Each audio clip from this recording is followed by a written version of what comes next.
एक गांव में रामलाल नाम का किसान अपनी पत्नी और 3 लड़कों के साथ रहता था।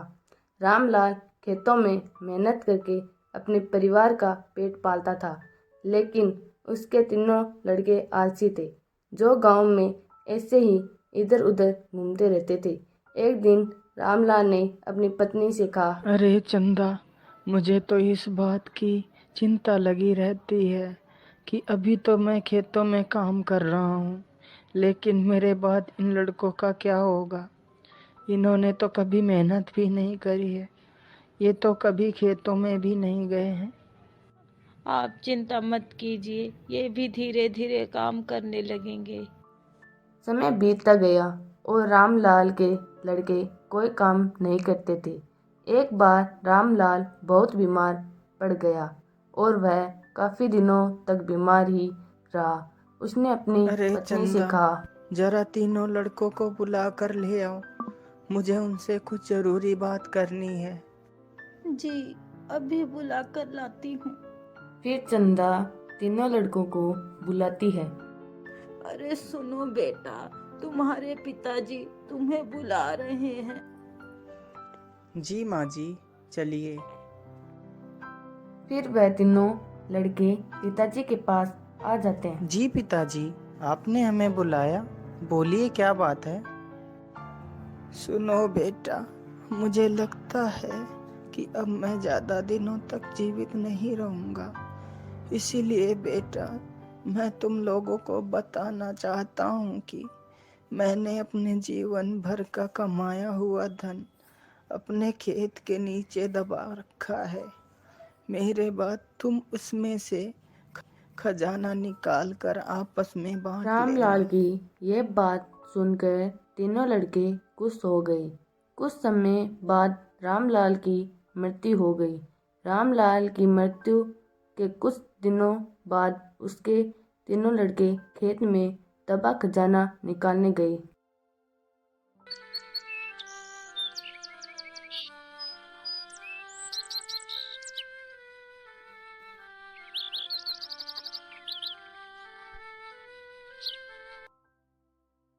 उन्होंने सुबह से लेकर शाम तक सारा खेत खोद डाला, लेकिन उनको कोई खजाना नजर नहीं आया।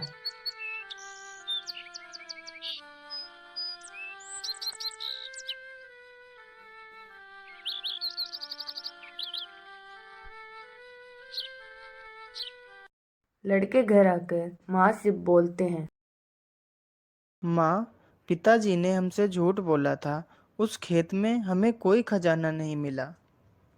तुम्हारे पिताजी ने जीवन में यही घर और खेत ही कमाया है, लेकिन अब तुमने खेत खोद ही दिया है, तो उसमें बीज भी बो दो। ठीक है माँ जी, जैसा आप सही समझें। लड़कों ने माँ के कहे अनुसार खेत में बीज बो दिए और खेत की देखरेख करते रहे।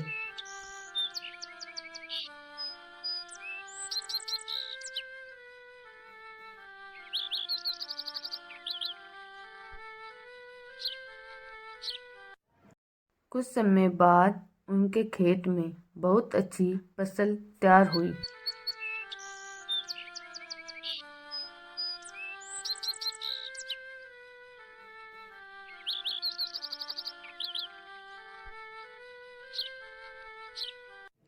फिर वह फसल को काटकर बाजार में बेचने गई। फसल बेचकर उन्हें बहुत अच्छा मुनाफा हुआ, जिसे लेकर वह अपनी माँ के पास गई। ये लो माँ, ये पैसा हमने फसल बेचकर कमाया है। लड़कों की यह बात सुनकर चंदा बहुत खुश हो जाती है और कहती है, तुम्हारी मेहनत ही असली खजाना है। यही तुम्हारे पिताजी तुम्हें समझाना चाहते थे। इस कहानी से हमें यह शिक्षा मिलती है कि हमें आलस त्याग कर मेहनत करनी चाहिए।